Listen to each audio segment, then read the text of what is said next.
대치동에서 최근 10년 가운데 그 재수학원 중에 굉장히 급부상한 학원이 있는데 그 학원이 그 성공 비결이 컨텐츠 그런 킬러 문제, 준킬러 문제 뭐 이런 것들의 유사한 문제들을 많이 만들어서 학생들을 많이 연습을 시켜주는 지방 같은 경우는 뭐 사교육을 받기가 쉽지가 않아요.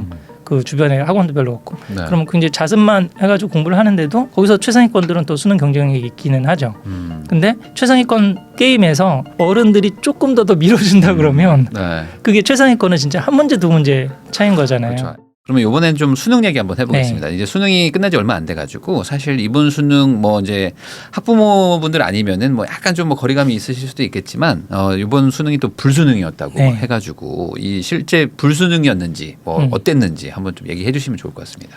킬러 문제가 있어가지고 수능 시험 문제가 어렵다라고 그랬는데 이번에는 이제 킬러 문제를 빼고 반영을 했는데도 변별력이 상당히 있었던 걸로 지금 그러면 수능 만점 자수가 이제 몇 명 나오느냐 그다음에 뭐 영어 1등급은 절대평가거든요. 그 영어가 시험에 뭐 19 그러면 그 전에 많이 나올 때는 한 12% 정도까지도 1등급이 나오고 그랬는데 평균적으로는 한 뭐 5, 6% 정도 상대평가에서 수학이나 국어 같은 경우는 상위 4%만 1등급을 받는 거죠. 이제 그런 지금 상황인데 그게 조금 변별력이 유지가 된 것 같습니다. 아 그러면 뭐 옛날에 듣기로는 뭐 준킬러들이 많다 막 이런 얘기도 막 했었는데 풀이 과정 자체가 이제 교과 과정 밖에 있는 내용이 나온 게 아닌데 배운 과정 안에 있는데 풀이 과정이 좀 복잡하다든지 좀 실수를 유발한다든지 보기에서 이제 그런 문제로 이게 사실은 평가원에서 그것만 평생 하시는 분들이거든요. 난이도 조절은 어떻게 하면 어렵게 할지 안 할지를 그렇죠. 다 뭐 6월 모의고사, 9월 모의고사 다 있으니까 충분히 조절 가능한 거라고 생각하고 그렇게 조절을 해줘야지. 예를 들어서 의대 같은 경우는 아까 상위 3,000등 정도 한다고 그랬잖아요. 3,000명 뽑기가 쉽지 근데 않죠. 수능을 쉽게 냈다고 생각해 보세요. 쉽게 내서 이게 뭔가 변별력이 없다라고 그러면은 내가 왜 공부도 열심히 하고 뭐 그다음에 내신도 잘했는데 쟤보다 이게 승복이 안 되는 지금 상황들이 억울한 경우들도 상당히 많이 생길 수가 있거든요. 그러니까 수능은 적정 난이도를 유지를 하는 게 뭐 현실적으로는 바람직하다고 볼 수가 있을 것 같습니다. 네, 그 제가 옛날에 그 다닐 때 그 제가 수능 볼 때가 저도 불수능이었었거든요. 저 02학번이었는데 그때 뭐 한번 확 그 전해가 엄청 물수능이었고 불수능이어가지고 다들 막 시험 보자마자 막 눈물을 흘리고 막 그러면서 바로 재수학원 등록하고 막 그랬었는데 지금 그 뭐 대치동이라든지 뭐 학군지들은 그러면 어떻게 지금 반응을 하고 있나요? 이 불수능에 대해서 바로 막 깜짝 놀라서 막 학원 등록하고 그런 건가요? 수능 문제가 어려워지면은 아까 그 수능 대비 경쟁력이 있는 대치동이라든지 목동이라든지 대구 수성이라든지 이런 데는 학생들이 더 많이 오겠죠. 막 방학에 막 오고 막 방학 때 그리고 사실은 이제 뭐 내신을 대비하려고 대치동으로 올 필요는 없거든요. 내신은 학교마다 다 문제가 다른 거니까.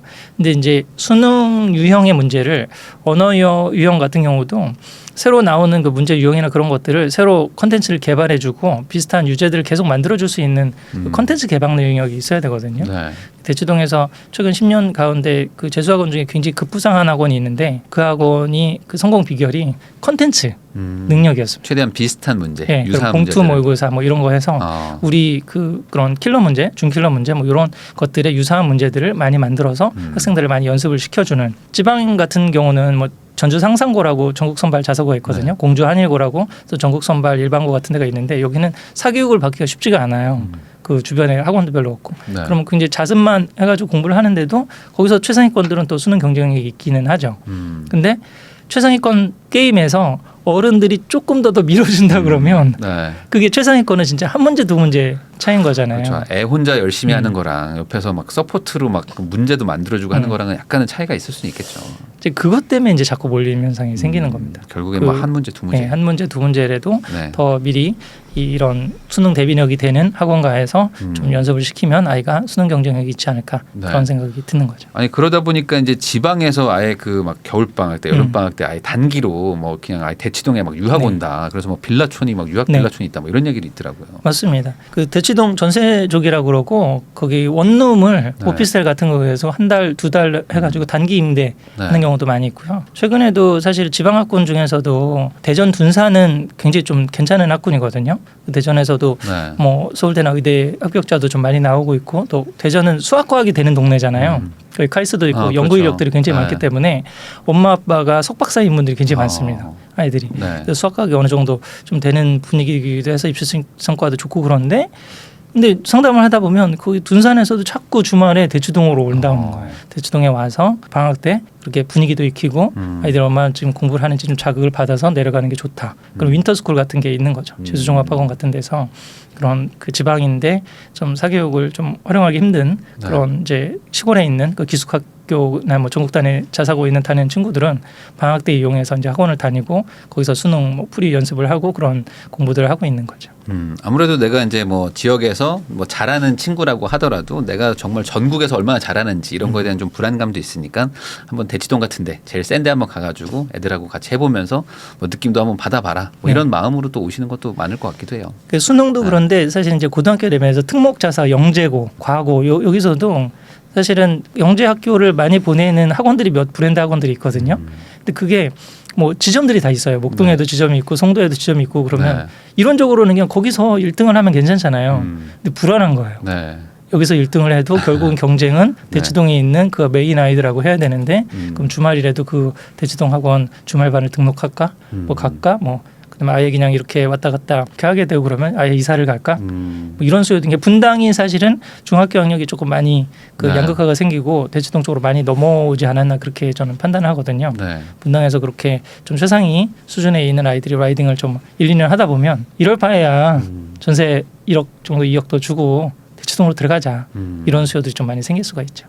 그러면은 결국에 이제 지방에 있는 아이들은 뭐 상대적으로 뭐 학원 인프라나 이런 것들이 좀 부족하다 보니까 공부에서 좀 밀릴 수도 있을 것 같은데 또 한편으로는 또 요즘에 또 인강이나 이런 게 워낙 잘 돼 있으니까 굳이 뭐 의지만 있다면 뭐 대치동에 올 필요가 있냐 이런 얘기 하시는 분들도 있거든요. 이게 좀 차이가 있을까요? 이론적으로는 그렇죠. 근데 그 인강을 좀 본인의 의지를 갖고 끝까지 완독을 하고 그러려면 굉장히 독한 마음이 있는 애 아닐까요?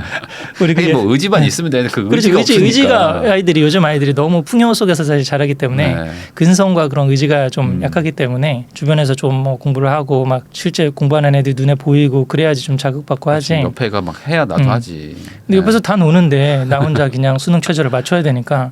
그러니까 지금 지방에 있는 그런 300위권 이하 학교들에서도 전교 1등을 뭐 100명, 200명 단위의 작은 학교를 해서 전교 1등을 하면 서울대 지역균형 전발로 들어갈 수 있는 TO가 나오거든요. 근데 거기에 수능 최저를 3개 과목 합 7을 맞춰야 되는데 그거를 맞추지 못해서 최종 합격이 안 되는 인원이 한 20-30% 됩니다. 그래서 그거를 저는 기준을 어떻게 얘기하냐면 가정 형편 기준으로 보면 좀 분명하다고 보거든요. 무리를 하지 않더라도 그래도 학군지에 가서 뭐 공부를 할 수 있다 그러면 뭐 굳이 학군지에 가면은 무조건 다 모든 기회가 뭐 지역 인재 전형이라든지 뭐 서울대 그런 지역 균형 선발이라든지 이런 걸 다 놓치는 건 아니기 때문에 그래서 뭐 다른 길도 있으니까 한번 해볼 수는 있는데 굳이 막 그 무리해서 갈 형편이 안 된다 그러면 아이랑 좀 얘기를 잘 해서 그리고 또 학교에서도 전폭적으로 지원을 해줄 거거든요. 그 아이한테 리더십도 몰아주고 반장도 몰아주고 여러 가지 비교과 활동 다 몰아주기 때문에 공부 잘하는 애들이 다 뭐 도시나 학군지에 다 빠져나간 상황이잖아요.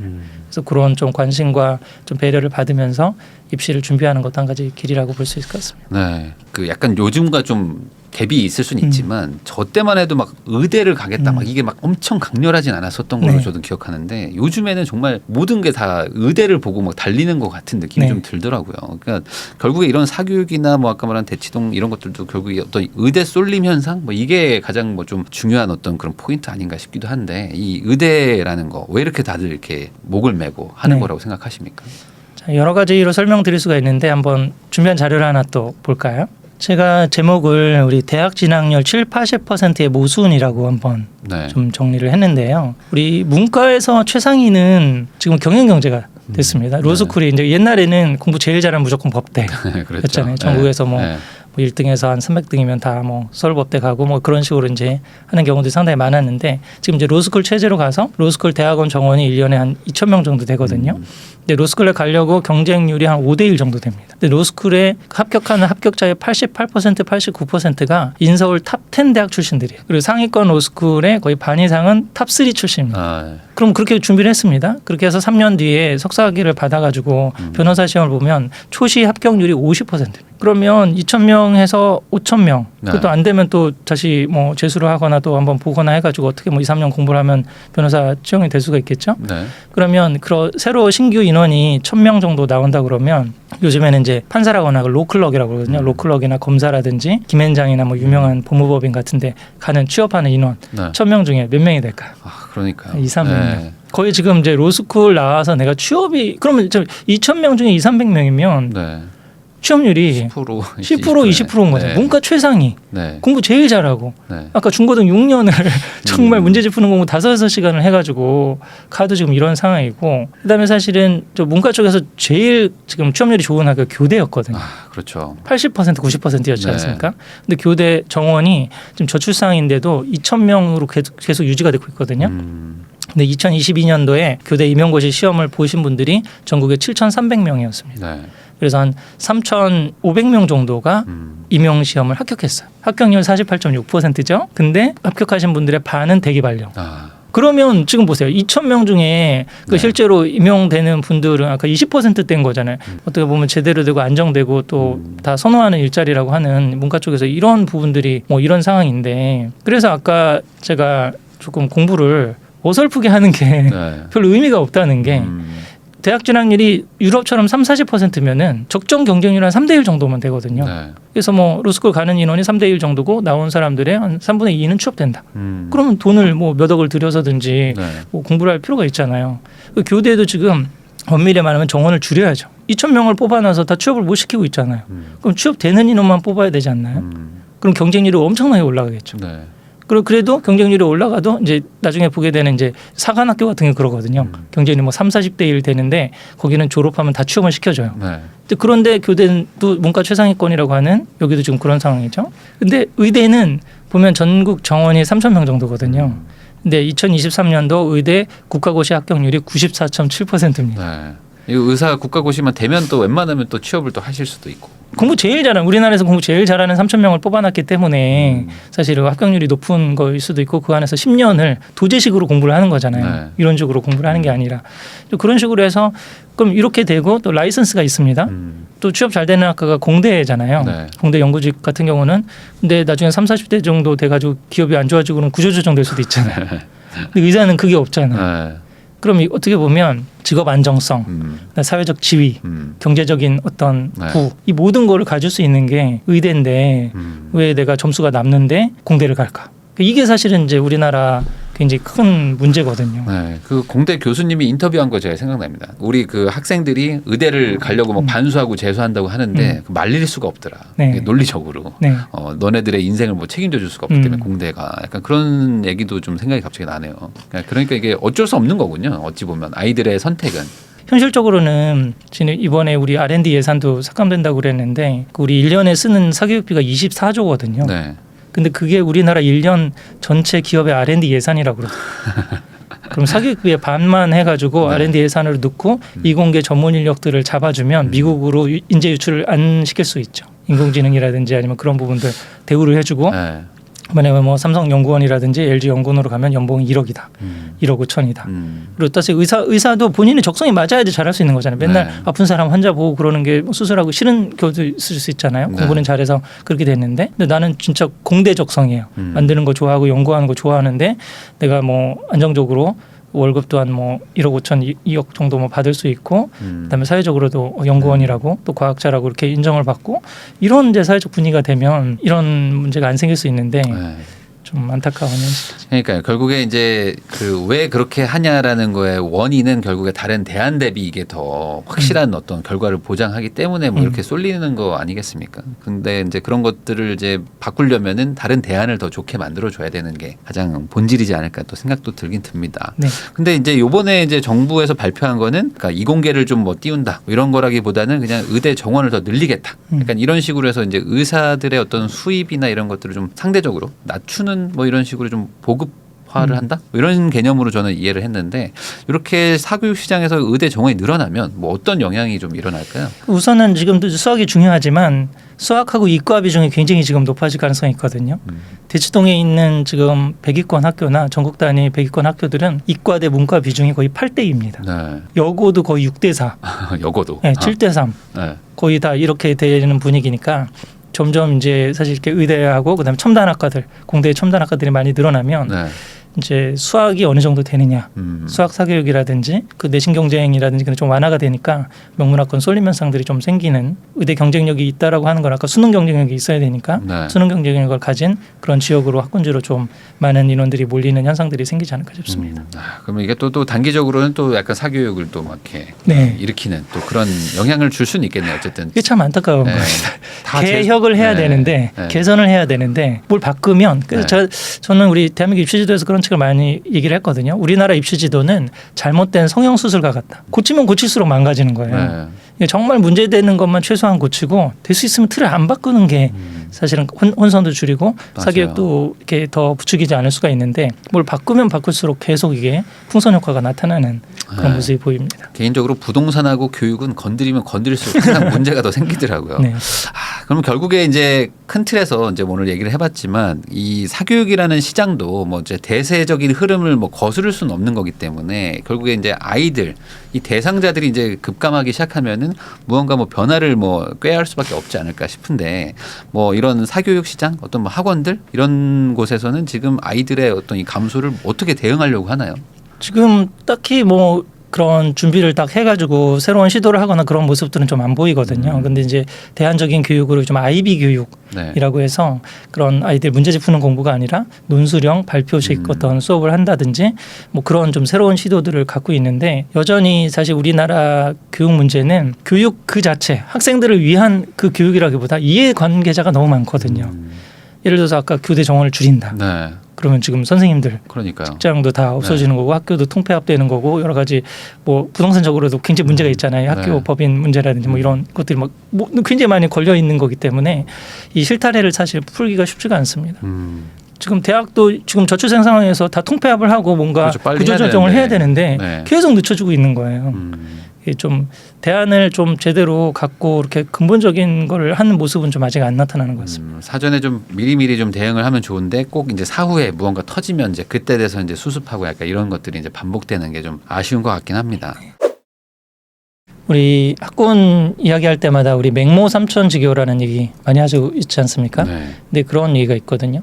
맹모 삼천지교가 의미가 있으려면 아이가 맹자여야 된다. 그러니까 아이의 어떤 역량이라든지 네. 그걸 보고 환경을 바꿔주거나 아니면 다른 뭐 자극을 주거나 그렇게 해야 되는데 우리는 너무 교육이 심리적인 남들이 다 하니까 네. 대세가 이러니까 이런 부분들이 상당히 많이 있거든요. 네. 그래서 저는 우리 아이에게 맞는 우리 아이가 행복한 교육이 어떤 걸까라고 하는 그런 관점에서 한번 답을 찾아보시고 아이들과 좀 미리미리 소통을 해보시면 또 우리 가정에 맞는 그런 최적의 교육법을 좀 찾지 않으실까 싶습니다.